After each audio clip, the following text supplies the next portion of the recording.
Alright everybody, we got the mailbag out of the way in the previous video. I'll leave a link to that in the description if that's what you're looking for. And we're going to review the games from this past week and preview the ones in the upcoming week.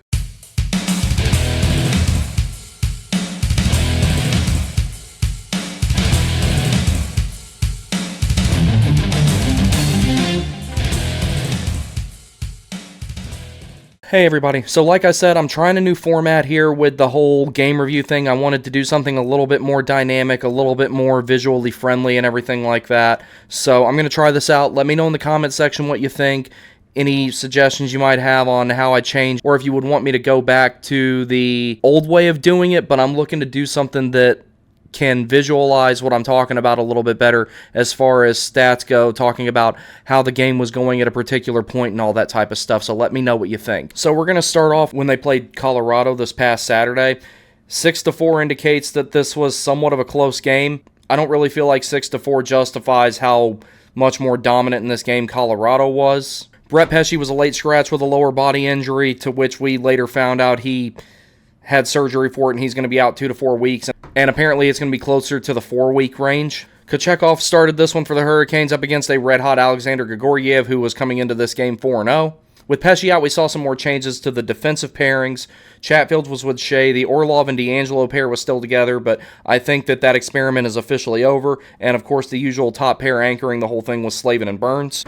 So the first 5 minutes was a little bit of a chess match. Neither team really got a whole lot going yet.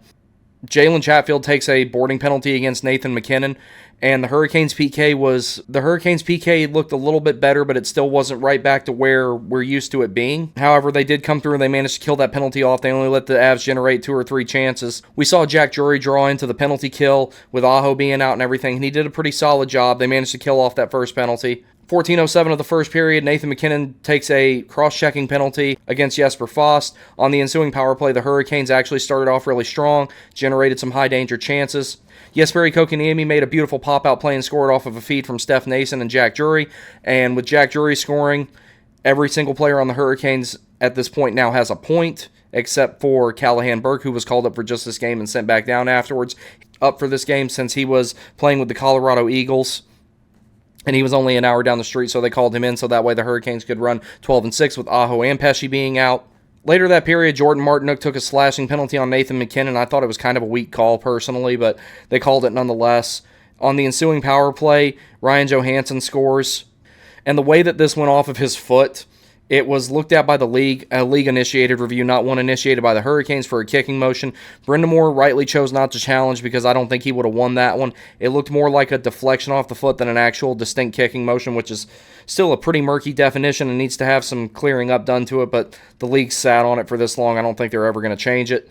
So the Hurricanes go in down 1-1, but Colorado was slowly taking over that game, specifically in the last 5 to 7 minutes of the third period or so. So in the second period, we would see an absolute explosion of scoring, and the Hurricanes' defensive woes kept going, and they basically completely collapsed in this period. They would push back here and there, as it would be indicated by the scoreboard here. D'Angelo gets caught flat-footed after a failed shot attempt. Logan O'Connor takes it to the other end and scores. And from there, the momentum just started swinging completely towards the Avs. They took over the possession game. Jalen Chatfield starts jumping into the play a whole lot more and starts playing a much more aggressive brand of hockey, trying to pinch and keep the puck in and give the Hurricanes some life. He was incredibly noticeable in the first few minutes of the period. And I was thinking if anybody was going to really turn this game around, it was going to be him. And with 12:57 remaining, the Hurricanes get some life when Kochetkov makes a really big save. And the Hurricanes maybe have a chance to really get back into it here. Michael Bunting draws an interference call. The power play goes to work. Brent Burns scores off of a wrist shot from the point, ties the game up, and then briefly the Hurricanes manage to take the lead. Really good seam pass from Natchez in front of the net. Michael Bunting manages to score just about a minute and a half later, and it looks like the Hurricanes are starting to gain some momentum. Logan O'Connor makes a great pass to Olofsson. He snaps one home to tie it up, and after Olofsson tied that game up, would swing completely in Colorado's favor. The Avalanche's power play really went to work on 2 of their next 3 goals. The penalty kill was still looking bad for the Hurricanes. They couldn't hold the box. They couldn't hold the diamond. As a result, and they're not cleaning up the net front traffic either. As a result, Arturi Lehkonen tucks one away but on the backhand and get another power play goal. Nathan MacKinnon, you cannot give him time and space. They gave him plenty. He had enough time to make a sandwich. He walks it in, uses that patented wrist shot of his and scores. Mikko Rantanen scoring in a not too dissimilar situation, but except this time on the power play. Same situation, the Hurricanes were not cleaning up the net front presence, not holding the box, not holding a diamond, not doing anything as far as being able to box out everything there. The Hurricanes went absolutely flat in that period in every way possible. They couldn't establish a possession game. They couldn't establish a forecheck. The Avalanche walked in cleanly so many times. They weren't gapping up at their defensive blue line very well, as they normally do, to force a player to take an extra step and go off sides. They didn't have that forecheck going to force the other team to ice it. Nothing was going right for the Hurricanes in the second period, and the score was very indicative of that. Also, during this period, the Hurricanes, even though a couple of these calls were a little ticky-tack, we know how the beginning of the season's been as far as the calls go and everything like that. They're calling pretty much everything right now, and they were rather undisciplined regardless. They go into the locker room at the end of the second period, down 6-3. The third period, the Avalanche basically went into shutdown mode, took over possession of the game, played really tight defense, denied entry, did everything that you normally see the Hurricanes do when they have a lead, actually. Slavin walked in and scored on a slap, takes a slap shot from the point and scores off of a pass from Kotkaniemi along the side, and that was about it for the third period. The Hurricanes made it interesting. With about 7 minutes to go, but it was too little too late. Colorado, particularly Alex Georgiev, shut them down all the way to the end, and at this particular juncture, they are 3-3 going into the next game we're going to talk about, which was the one in Tampa. Hockey is a weird game, and at times the Hurricanes are a weird team. Despite the score that you see here compared to the last game, remarkably better than their previous effort. That being said, as Kurt Russell said when he was playing Herb Brooks in Miracle, better, not good, but better. Defensively, this is the best that the Hurricanes had played since the first period against Los Angeles and the third period against San Jose. All right, so some of the good news from this. Aho was back in. They said he was 100%. I don't think he was because he wasn't taking faceoffs. He did not take a single faceoff this whole game. This is the first time in a long time that Aho played wing an entire game. Of course, Pesce was still out, and the defensive pairs, this is where they got shook up and they really started to look very different, but they also kind of started to find their game. The one that had been consistently the same stayed consistently the same in that of Bernsey and Slavin. Shea was with Orlov on the right side, and then Tony DeAngelo was on the right with Jalen Chatfield on his left. And these actually worked surprisingly well. So early on, Tampa Bay press, Kochetkov made some really impressive saves. After the first media timeout, the Hurricanes looked like they were trying to start building a game. Brent Burns takes a tripping penalty, and at this point I'm sitting here thinking, I'm like, this is going to be a really big test for the penalty kill, because with Burns in the box, you know Tony DeAngelo's not going to be out there. It's going to be down to Slavin, Chatty, Orlov, and Shea. Shea remained with Orlov. Chatfield bumped up to play that shift to play the penalty kill with Jacob Slavin, and it actually worked out pretty well. The penalty kill did, in fact, look a lot better, and they killed off the first power play that Tampa Bay had from Burns' tripping call. They were holding the box a whole lot better. Everybody was holding their quadrants. They cleared the puck 4 times on that penalty kill. They looked significantly better. They didn't generate any shorthanded rushes or anything like that, but baby steps. Let's start by keeping the puck out of our own net first, and that's what they were doing. Particularly, the defensive pairs looked a lot better on the penalty kill at this point. Kochetkov was looking really good in this game, in my opinion. He was making a good amount of saves and everything like that. He made some very timely ones, made some good second-effort saves. He managed to stop 11 of 12 shots in the first period, but the one that he couldn't get, Braden Point deflects a tip-in shot from Victor Hedman coming from the point, makes it 1-0 in the last minute of the first period. The Canes are down, but they're not out. They go into the locker room down 1-0. So the forward lines have a bit of a different look to them when the second period comes out. Now, part of the reason I made the last video I did about the negative vibe around the Canes against Tampa in that game was because it was just weird to me how much the lines were getting shuffled, and I was having some flashback to the Bill Peters days. So for the first time this season, the MSF line got broken up, and Aho and Martinook switched. Aho looked pretty off this game, but he was also just coming back from the injury, and that's also part of why I think he wasn't 100%, because he didn't have that speed that he normally has. He had flashes of it, but for the most part, it just wasn't there. That ended up not being the case in the next 2 games, but for the Tampa game, he was still a little off. They started to deny entry a whole lot more, and this is when I started really noticing Jacob Slavin in particular started looking like he was getting his game back. Yes, Perry Kotkaniemi was very noticeable in this game. I'm surprised he didn't score a goal or get a point in some way or another, because he was skating really hard. His forechecking was very noticeable. Kochetkov made a poke check at one point, realizing a threat, but it ended up back on Anthony Cirelli's stick. and he makes a really big save. So the Hurricanes really started shuffling the lines up here, and I tried to take notes and keep up with as many of them as I could, but it was just nearly impossible. It seemed like every other shift or so, something different was going on with the lines. I think Brendan Moore was trying to find something that worked. The defense looked like it was staying relatively the same at this point.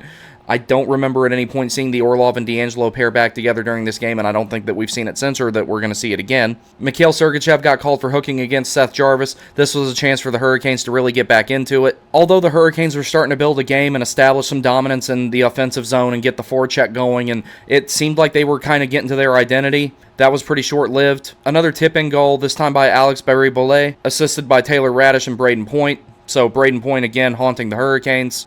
Jesperi Kotkaniemi and Eric Cernak get into it, and they receive a coincidental minor. During 4-on-4, the Hurricanes made a press to try and tie the game. So as the game progressed, it seemed like that the defensive side of things for the Hurricanes was getting better. They were starting to have some more chemistry defensively. They were starting to stand tall in their own zone. They were starting to deny entry when they were starting to deny entry more often. They were forcing Tampa to go off sides. The forecheck was better, but it wasn't there. One of the bellwethers of the forecheck going well is if the other team is icing it a lot because they're putting so much pressure on them that they can't make stretch passes, they can't make clean exits out of their own zone, everything like that.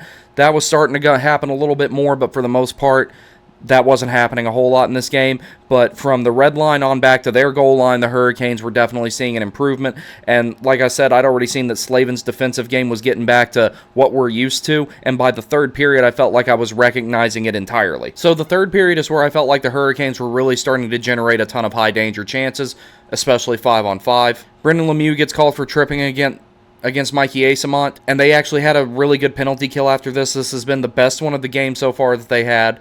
A couple of nail-biting moments, but for the most part, the stalwart defense that we're used to seeing was there for probably 90 seconds out of that entire 2 minutes. Nikita Kucherov gets called for interference against Brent Burns and then whines about it for some reason, I guess because he's Nikita Kucherov. The Hurricanes are starting to get under their skin a little bit and looking like maybe that they can cut the lead in half here shortly. Calvin DeHaan takes a rather ill-advised tripping penalty against Jesper Fast. And this power play that the Hurricanes had here, they had a lot of really good looks, generated a lot of good chances. This one in particular, out of all the power plays they had tonight, it just came down to bad luck, bad bounces. And the Hurricanes, when they did generate chances, they weren't converting. And about the time that I wrote in my notes that it looked like the Hurricanes were about to mail it in, Nick Paul scores his 4th goal of the season, and it was another case of the Hurricanes not taking care of the slot, and particularly in this case the high slot area, and letting guys walk in between the dots and have enough time to pick their spot and shoot. Shortly after that, Nick Paul and Jack Drury end up having a bit of a disagreement. They drop the gloves and they fight. Brendan Lemieux was giving Jack Drury some lessons at practice shortly after that. Dmitry Orlov gets a double minor for roughing and a 10-minute misconduct against Brandon Hagel. Brendan Lemieux also receives a 10-minute misconduct for telling the refs that they were off the Christmas card list from the bench. Alex Barry-Boulet gets a high-sticking penalty against Jacob Slavin as they made one last final desperate try to tie the game after pulling the goalie. And this one would end 3-0. And like I said, it's a weird game at times, and this is a weird team at times. This was the best they had looked since the first period in Los Angeles and the third period in San Jose. This was the closest game that they'd had to a complete effort, and a lot of this one can be chalked up to physics not being on their side, bad bounces, and bad luck. But it wouldn't be until the next game when they finally come back home to play Seattle that I started to really recognize the Carolina Hurricanes of the last few seasons. We finally started seeing them again on Thursday night. So this game, despite the way it started, I never really worried. I felt like I recognized the Hurricanes basically from puck drop in this one. So again, no Brett Pesce. Freddie Anderson in net. The Hurricanes were pretty dominant in this game from beginning to end. The score didn't reflect that in the first period, but the Hurricanes built their game and they would eventually grind this one out. Now going into this game, what I was hoping the Hurricanes would get the first 2. That Seattle would cut the lead in half sometime in the second period, and they had to grit their teeth all the way to the final horn.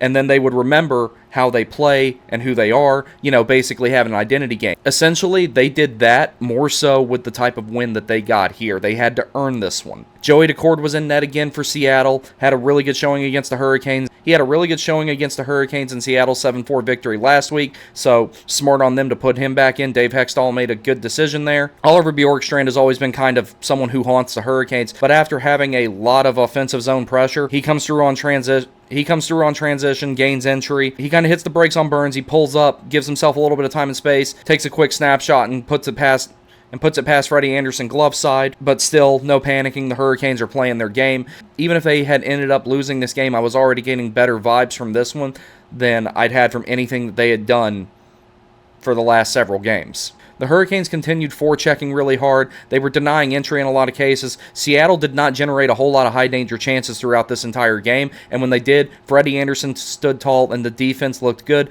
The defensive pairs were essentially Slave and Burns, Chatfield and Orlov, and D'Angelo and Shea. Now, I was a little worried about the idea of a D'Angelo and Shea pairing because apparently in New York it didn't work that well. It never made it past preseason. Here with the Hurricanes, it looks like it's going to work incredibly well. Tony can play that aggressive, zero-hesitation game, and Shea being the good two-way defender that he is, he can cover for Tony to do that. And when Tony does get burned, he does have a lot of speed, so he can get back. If nothing else, he can get a stick or get the body in there, and those pairs started working out really well. Slavin and Burns as a pair were starting to look like they were returning to form in this period. Devin Shore manages to sneak in past Aho. Oliver Bjorkstrand makes a really awesome pass from his defensive zone. Shore looked like he might have been offside. I remember my dad texted me and said Shore was offside. It was really, really close. That was one of those instances where I don't envy the linesman in that situation. All bias aside and looking at it as impartially as possible, we have the benefit of replay, as Trip Tracy likes to say. It looked to me like Devin Shore was in fact offside, but telling that in real time, it's pretty difficult, and you want the game to progress as much as possible. He slides one past Anderson on the backhand. It's 2-0. But the Hurricanes never quit in this game. They were still playing like themselves. They were playing with a ton of speed, a ton of energy. They were denying a lot of entries. They were doing incredibly well in their defensive zone. This is the first time I felt like I'd really recognized the team all season as far as looking like they were going to put together a 60-minute effort. In this case, they ended up having to put together a nearly 65-minute effort, but we'll get to that. Brian Dumoulin steps on a banana peel. Brian Dumoulin blows a tire, loses possession of the puck. The Hurricanes capitalize on it. Jesperi Kotkaniemi, who was very noticeable in this game, scoops it up, sends it to Bunting. Bunting sends it across. Martin Necas manages to finish it, bring the Hurricanes to within one, and then after that, the show pretty much belonged entirely to the Canes. The weirdest penalty, this game was not very tightly officiated. They let them play. The one penalty they did call on the Hurricanes was a little ticky-tack compared to some of the other stuff they'd let go, in my opinion. Ultimately, by letter of the law, Bunting did get the free arm around Adam Larson. And then this is the best penalty kill that I've seen the Hurricanes have all season, was the one that they had to do that night. They made it count. Will Borgen takes an undisciplined penalty on Jesperi Kotkaniemi, and he's called for holding. Power play 1 unit looks good, and speaking of KK, he had a very good unsung game in this. Nate just really did steal the show. Me being someone who loves KK but doesn't see him as someone being a power play specialist, he's trying to prove me wrong, because there has been a few points lately. One notable one is the Foss series winner in the playoffs last year. One of the things that I've noticed is that when he's on the power play and he creates time and space with the puck, he's getting to where he's not shooting it immediately. He's waiting for the right time. He's waiting for the net front to materialize, and he's waiting to find daylight and put the puck where he wants it. And he did that a couple of times on this power play, and he almost made one of them go. And I'm starting to see that become a more frequent thing with KK. That's a good thing. A lot of traffic getting to the front of the net. Bunting was being really scrappy in front of the crease in this game, doing what we brought him in to do. And the Canes are looking more and more like themselves. They're not converting yet, but they're getting there. So as the game progressed, the Hurricanes continued to play well. They were continuing the forecheck. They were shutting down the transition. And their shot suppression when Seattle was in the zone was really good. Now, the play that absolutely won this game, other than the one in overtime, was an excellent defensive play by Brady Shea. Makes a stick-on puck play, executes a takeaway, and instead of just getting the puck out of danger, dumping it in, and going to change, he goes the extra mile. He makes the extra effort, takes it all the way down ice, makes a really good backhand pass to Martin Necas, and instead of Martin Necas shooting the puck immediately, he takes a look, turns around, finds Jesperi Kotkaniemi drifting into the slot, makes a great crisp pass. KK finishes on it, and we've got a 2-2 hockey game. Overtime, there was one point where it looked like Jaden Schwartz ripped Jacob Slavin's stick out of his hand, but I'm not sure. It got a little nervous when Orlov was trying to get off the ice and couldn't make it to the bench during 3-on-3. Anderson made the 3 timely saves he needed to make. One of them was really nervous because he took his glove hand and reached behind him to make sure that the puck didn't go in. Aho scoops it up, sends it to Martin Necas as he's on a change. Aho heads to the bench. Necas executes an entry, pulls up at the perfect time, finds D'Angelo coming in along the other side, feeds it to D'Angelo. He heads over to the slot. Tony does a little 10-2 with the skates. makes another pass to Martin Necas. He holds on to it, waits for the perfect opportunity. He shoots, and he's created a patented new goal celebration with the whole thing with hanging the phone up. I'll do that when I score another beer league goal. I should have another one sometime within the next 6 months. And the Hurricanes, the vibe around them is completely different from what it was when they played Tampa. And then 24 hours later, they would execute a game that there's even less to say about, but for the right reasons. So 24 hours later, Hurricanes have another game against the only team in the NHL, I believe, that has not won yet. And they approached this correctly. They decided they were not going to be the team that let them have their first one. So the crowd met Andrei Svechnikov with an absolute banger of an ovation. They were happy to see him back. We're all happy to see him back. He was eased in on the fourth line. He was also utilized on the power play. Looks pretty good. Looks like he hasn't missed a step. I think we'll see what we're used to with him in a game or two, maybe 3. For coming back from an injury that used to really end people's careers before medical technology advanced to what it is now, he's doing a pretty amazing job coming back. So first period, the Sharks did generate some chances here and there, but for the most part, this game was all Carolina. More specifically, it was all Teravainen. Hurricanes put a lot of pressure on during their first power play. Aho receives the puck in the high slot. He's kind of hanging out in the bumper spot. He takes a shot. Jarvis eats up the rebound, sends it across to Teravainen, and he scores his first one of the night. There's nothing I can say about this game that wasn't said about the last game as far as the way the Hurricanes performed, but now Orlov looks like he's adapting even better this time around. Chatfield makes a cross-ice pass to him at the blue line. Great vision, looks for Teuvo Teravainen, puts it right in his wheelhouse, one-timer, he scores, has his second of the game, second of the period, and at that point, his 6th of the season, and he's amongst league leaders right now in goals. Additionally, he is leading the Hurricanes in goals. Out of all the goals Teuvo Teravainen scored last night, his third one might have been the most impressive. Once he got the puck from Jarvis, he didn't shoot it immediately.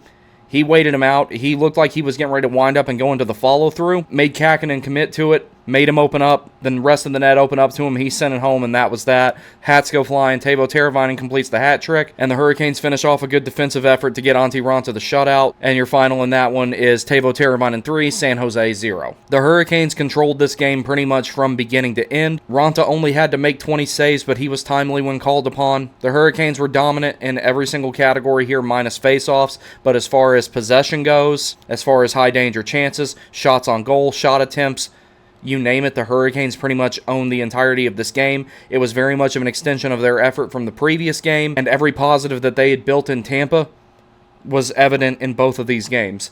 So I think it's safe to say they've turned it around, but next week they've still got some work to do. All right, everyone. I wanted to do an extensive preview of the upcoming games where they're playing against the Flyers, Islanders, and Rangers, but I got some other stuff I got to go take care of, and then I'm going to go out for dinner. So I will probably do a separate video talking about what needs to happen in those games if I get time. I'm going to try my best to do that maybe tomorrow evening, eventually at some point.